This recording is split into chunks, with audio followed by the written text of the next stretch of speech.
Hello बच्चों, जय हिंद, राधे राधे, जय श्री कृष्णा। जैसा कि मेरे प्यारे बच्चों आप लोगों को पता है कि आपका केमिस्ट्री का एग्जाम 25 फरवरी को होना तय है बेटा, ठीक है ना। तो संघर्ष जो है ना अभी से शुरू किया जाए तो कहानी बेहतर बनेगी, ये बात ध्यान रखेंगे, ठीक है ना।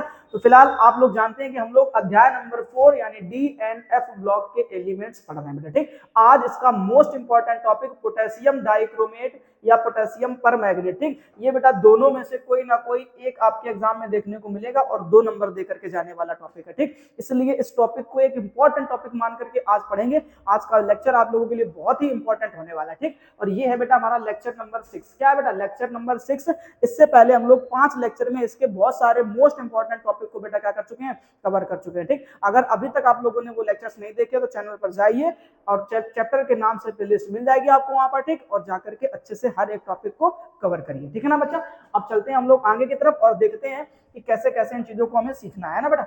अब देखो, सबसे पहले आपको कह रहा है कि संक्रमण तत्वों के कुछ महत्वपूर्ण यौगिक, और आपको केवल 2 यौगिक इसमें पढ़ने हैं, पोटेशियम डाइक्रोमेट और पोटेशियम परमैंगनेट, ठीक। तो पहले हम लोग बातचीत करेंगे बेटा किसके बारे में? पोटेशियम डाइक्रोमेट के बारे में, ठीक। कह रहा पोटेशियम डाइक्रोमेट को क्रोमाइट अयस्क, बेटा ये फॉर्मूले याद करना।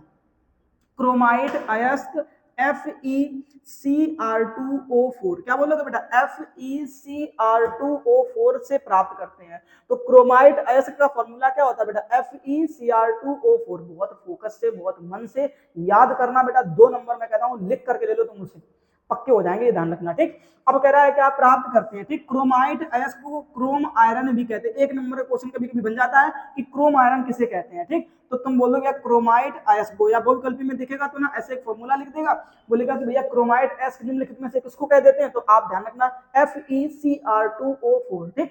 अब इसको बनाने के लिए जो मैंने ये लिख रखे ना, ये बहुत काम की चीज है बेटा, ठीक। सबसे पहले आपको ध्यान रखना है क्रोमाइट Cr2O4। अच्छा, सब में चार्ज कितना होगा माइनस का, दो उसको छोड़ो, ठीक।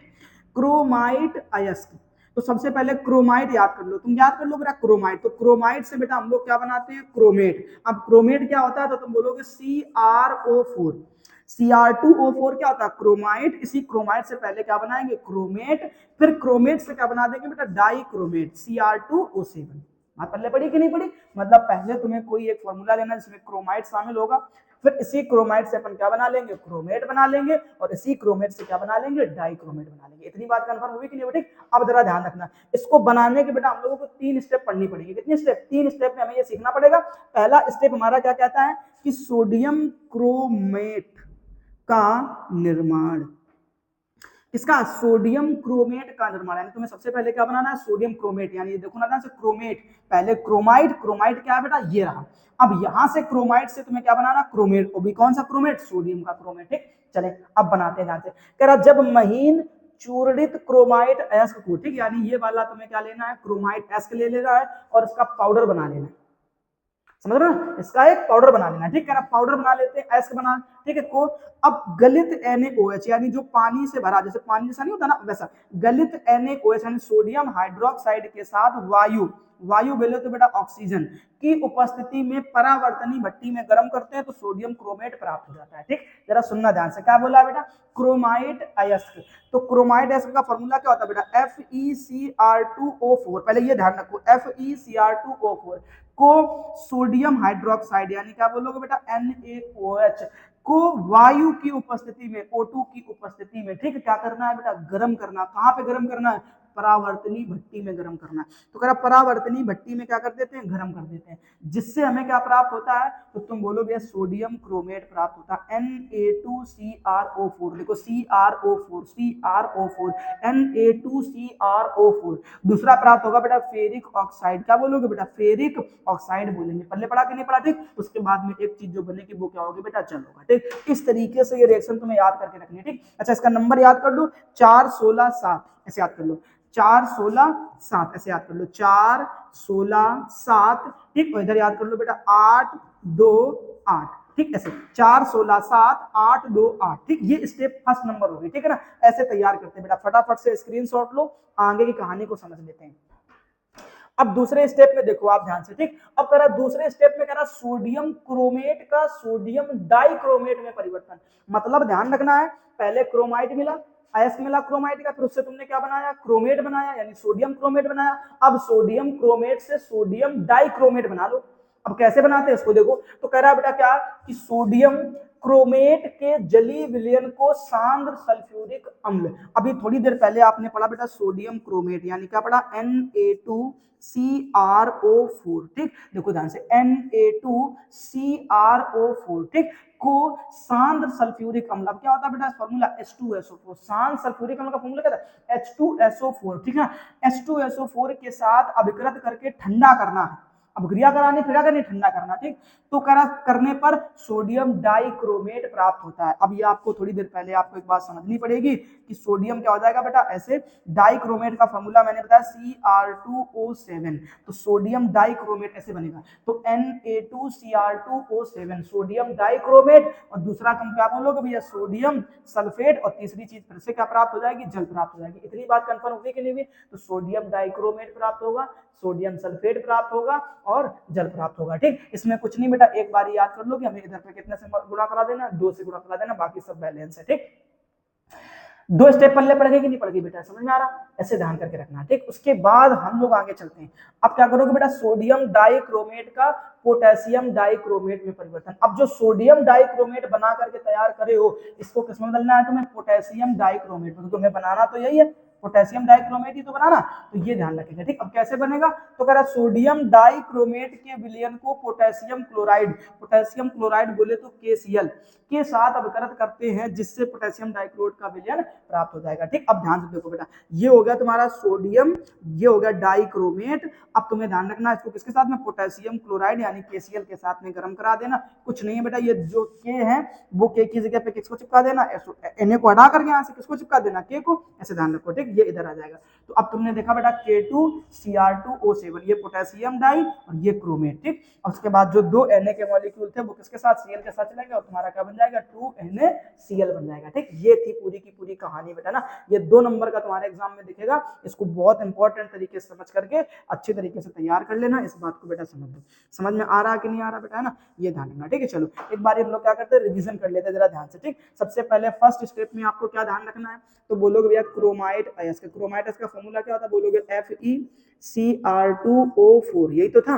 अब क्रोमाइट अयस्क किसके साथ में, तुम बोलो भैया सोडियम हाइड्रोक्साइड, सोडियम हाइड्रोक्साइड क्या होता है बच्चा, तुम बोलोगे NaOH, किसकी उपस्थिति में, तो बोला भैया हमें वायु की उपस्थिति में क्या करना है बेटा, गर्म करा देना। जैसे ही गर्म कराओगे तो तुमने देखा हमें सबसे पहले क्या प्राप्त होगा, तुमने बोला भैया सोडियम क्रोमेट प्राप्त होगा, तो क्या मिलेगा बेटा, Na2CrO4, ठीक। दूसरी चीज तुम्हें क्या प्राप्त हुई, तो तुमने बोला भैया फेरिक ऑक्साइड, तो क्या बोलोगे बेटा, फेरिक ऑक्साइड Fe2O3। तीसरी चीज क्या प्राप्त हुई, बोले भैया हमको जल प्राप्त हुई। इतनी कहानी तुमसे नहीं याद होगी क्या बच्चा, अब याद होगी तो एक बार नंबर याद कर लो, हमने क्या बोला था बेटा, 4 16 7, क्या बोलोगे बेटा, 4 16 7, ठीक, ये ध्यान रखना। इधर पे हमने क्या बताया था बेटा, 8 2 8, ये है पूरी की पूरी कहानी, ठीक, इस तरीके से समझना। तो फर्स्ट स्टेप पल्ले पड़ गया कि नहीं पड़ गया, ठीक। अब ये जो तुम्हें मिला, ये क्या मिला तुम्हें, तो तुम बोलोगे ये हमें मिला है सोडियम क्रोमेट, क्या मिला बेटा, सोडियम क्रोमेट, ठीक। अब इसी सोडियम क्रोमेट से यानी Na2CrO4 से हमें क्या बनाना है, सोडियम डाइक्रोमेट। तो तुम्हें पढ़ाया गया बेटा कि इसी को ही तुम्हें किसके साथ, सांद्र सल्फ्यूरिक अम्ल के साथ क्रिया करा देनी है। सांद्र सल्फ्यूरिक अम्ल के साथ जब क्रिया कराओगे तब तुम यहाँ पर देखोगे कि तुम्हें यहाँ पर मिलेगा बेटा सोडियम डाइक्रोमेट Na2Cr2O7, ये मिलेगा बेटा, ठीक है ना, Na2Cr2O7, और इधर पे तुम्हें क्या मिल जाएगा बेटा, Na2SO4 सोडियम सल्फेट, और तीसरी जो चीज मिलेगी वो क्या मिलेगा, जल मिलेगा, ठीक। ये है पूरी की पूरी कहानी, और इसको बैलेंस करने के लिए तुम्हें इधर पे केवल 2 से मल्टीप्लाई करा देना, बाकी सब ऑटोमेटिक बैलेंस है बच्चा, है ना। आगे देख लो, अब तीसरी स्टेप पे देखो, अब ये तुम्हें जो मिला ना सोडियम डाइक्रोमेट यानी Na2Cr2O7, ये जो तुमको मिला है ना बेटा, अब इसकी अभिक्रिया तुम्हें किसके साथ में करानी, तो तुम बोलोगे पोटेशियम क्लोराइड KCl के साथ में करा देनी है। जैसे ही KCl के साथ में कराओगे तो 2 मॉलिक्यूल के साथ में कराना, तो तुरंत तुम्हें यहाँ पर क्या मिल जाएगा बेटा, K2Cr2O7, ये होगा पोटेशियम डाइक्रोमेट, ठीक। अच्छा अब जो बनेगा वो क्या बनेगा, तुम बोलोगे भैया 2NaCl, क्या बन जाएगा 2NaCl। ये है पूरी की पूरी कहानी। अब हमें बताओ जरा, अगर ये बात पढ़ लेना पड़ी हो तो ठीक। इस तरीके से बेटा तैयारी करनी है कि देखते ही तुम्हें क्वेश्चन का आंसर याद आ जाए और तुम वहां पर पूरा लिख दो जाकर के तुरंत, ठीक है ना। तो बेटा इस चीज को दिमाग में बैठा लो अच्छी तरीके से, तभी कहानी को आगे बना पाओगे, ठीक। फटाफट से देखना, दोनों तीनों स्टेप के स्क्रीनशॉट ले लेना और घर में अच्छी तरीके से इसको एक दो बार लिख लेना, तैयार हो जाएगा, है ना। आगे देखते हैं हम लोग पोटेशियम परमैंगनेट। पोटेशियम परमैंगनेट होता है बेटा KMnO4। क्या होता है बेटा KMnO4। ये तुम्हें बना करके दिखाना है। तो ये बनता किससे है, तो जरा ध्यान से देखो। कह रहा पोटेशियम परमैंगनेट को पाइरोलुसाइड के द्वारा, किसके द्वारा बच्चा, पाइरोलुसाइड के द्वारा, ठीक है ना। पाइरोलुसाइड का फॉर्मूला क्या होता है, तुम बोलोगे manganese oxide MnO2, MnO2, MnO2, ध्यान रखना, मैग्नीज ऑक्साइड से औद्योगिक रूप में बनाया जाता है, ये ध्यान रखना, ठीक। तो इसमें भी दो स्टेप पढ़नी पड़ेंगी। सबसे पहले कह रहा है पाइरोलुसाइड का पोटेशियम मैग्नेट में परिवर्तन। इसके लिए करना क्या है तुम्हें, तो कह रहा पाइरोलुसाइड के महीन चूर्ण को सोडियम हाइड्रोक्साइड के साथ वायु की उपस्थिति में, अच्छा सोडियम हाइड्रोक्साइड है या तुम्हारा मन करे तो पोटेशियम हाइड्रोक्साइड ले लेना, ठीक है ना। यहाँ पे थोड़ा सा ध्यान रखना बेटा, सोडियम के बदले में यहाँ पे तुम्हें क्या करना पड़ेगा बेटा, के करना पड़ेगा, पोटेशियम हाइड्रोक्साइड लेना बच्चा। ये बात समझना, ध्यान देना बेटा, यहाँ पर थोड़ी गलती हो गई मिस्टेक से। तो तुम यहाँ पर क्या करोगे कि भैया यहाँ पर हमें क्या लेना है, पोटेशियम हाइड्रोक्साइड लेना है। क्या लेना है बच्चा, पोटेशियम हाइड्रोक्साइड लेना है, यानी KOH ले लेना। तो तुम यहाँ पर थोड़ा सा डार्क करके इसको सही से कर लेना, KOH, ठीक। तो पोटेशियम हाइड्रोक्साइड के साथ वायु की उपस्थिति में गर्म करने पर पोटेशियम मैग्नेट प्राप्त होता है, पोटेशियम मैग्नेट। अब पोटेशियम मैग्नेट का फॉर्मूला होता है K2MnO4, K2MnO4। जबकि हमें चाहिए क्या बच्चा, तुम बोलोगे KMnO4, हमें ये चाहिए, ठीक है ना। तो पहले स्टेप में इतना बना लेते हैं, फिर कहानी आगे बढ़ाते हैं। तुम पाइरोलुसाइड का फॉर्मूला क्या होता है बेटा, मैग्नीज ऑक्साइड MnO2, अब पोटेशियम हाइड्रोक्साइड क्या हो जाएगा KOH, और यहाँ पे ध्यान रखना वायु यानी क्या, ऑक्सीजन यानी O2, ठीक। अब इन सबकी जब अभिक्रिया कराओगे तो तुम्हें क्या मिलेगा बेटा, पोटेशियम मैग्नेटिक K2MnO4, और दूसरा आपको क्या मिल जाएगा बेटा, जल प्राप्त हो जाएगा, ठीक। इसके लिए करना कुछ नहीं है, ध्यान से देखो, नंबर याद कर लो बेटा, इधर पे याद कर लो कितना 241, कितना याद कर लो बेटा 241, और इधर बेटा याद कर लो कितना 22, 241, इधर कितना याद कर लो 22 याद कर लो। बात पल्ले पड़ी कि नहीं पड़ी, ठीक ना। इस तरीके से ध्यान रखना। अब इधर देखो यार, पोटेशियम मैग्नेट को पोटेशियम परमैंगनेट में परिवर्तन, यानी पोटेशियम मैग्नेट यानी K2MnO4 मिला था, इसको बदलना है किसमें तुम्हें, पोटेशियम परमैंगनेट में। तो कह रहा पोटेशियम मैग्नेट के ऑक्सीकरण द्वारा पोटेशियम परमैंगनेट प्राप्त होता है। अच्छा ऑक्सीकरण कराना किसकी उपस्थिति में है, तो बोलोगे जल के साथ में, ठीक है ना। तो जब इस कंडीशन में तुम इसका पोटेशियम मैग्नेट यानी K2MnO4 का तुम क्या कराओगे, ऑक्सीकरण कराओगे, तब तुम देखोगे कि तुम्हें यहाँ पर क्या मिलेगा बेटा, पोटेशियम परमैंगनेट KMnO4, बोलो KMnO4, KMnO4, ठीक। इस तरीके दूसरा तुम्हारा क्या बन जाएगा बेटा, पोटेशियम हाइड्रोक्साइड, जो तुमने वहां पर क्या करा था, मिलाया था, ठीक है ना। इस तरीके से ध्यान रखेंगे, ठीक। नंबर याद कर लो बेटा इसका 211, कितना याद कर लो बेटा 211, इधर पे फिर से कितना याद कर लो बेटा 22, ठीक। ऊपर भी 22 इधर भी 22, ठीक। इधर पे ऊपर 241 नीचे 211, ये दो स्टेप थी बेटा, ठीक है ना। इन दो स्टेप में तुम्हें क्या याद करना है, पोटेशियम परमैंगनेट को तैयार करना बच्चा, ठीक है ना। फटाफट से स्क्रीनशॉट ले लो, फिर हम लोग आगे की तरफ बातचीत कर लेते हैं। और ये ध्यान रखना बेटा ना, आज से डी ब्लॉक की कहानी एकदम 100% कंप्लीट होगी बेटा, ठीक। अब बचा आपका बेटा एफ ब्लॉक। एफ ब्लॉक को मैं एक ही लेक्चर में कंप्लीट करने की कोशिश करूंगा, ठीक है ना। जितनी चीजें हैं मैं एक लेक्चर में खत्म कर दूं, क्योंकि बेटा अब थोड़ा स्पीड में पढ़ने की बारी आ गई, क्योंकि अब समय बचा है केवल 100 के प्लस दिन बचे, मतलब लगभग ऐसा मान लो 102 या 103 दिन बचे हैं, समझ रहे ना। तो ये बात आपको ध्यान रखनी है कि इन 100 दिनों के अंदर हमें इतनी मेहनत करनी है कि जो हमारे सपने हैं उन सपनों को साकार कर लेना हमको, ठीक है ना बेटा। अब संघर्ष की कहानी है, अब बैठने की कहानी नहीं है, अब हार मानने की कहानी नहीं है, ठीक। अब जितना ज्यादा हो सके उतना ज्यादा पढ़ने की कहानी है, ठीक है ना। इस बात को समझना मेरे प्यारे बच्चों, ठीक है। आज के लेक्चर में केवल इतना ही, हम लोग फिर से मिलेंगे इसके नेक्स्ट लेक्चर में, यानी कि एफ ब्लॉक के तत्वों को लेकर के। तब तक के लिए बेटा अपना ख्याल रखना और अच्छी तरीके से मेहनत करते रहना, ठीक है ना। जय हिंद, राधे राधे, जय श्री कृष्णा।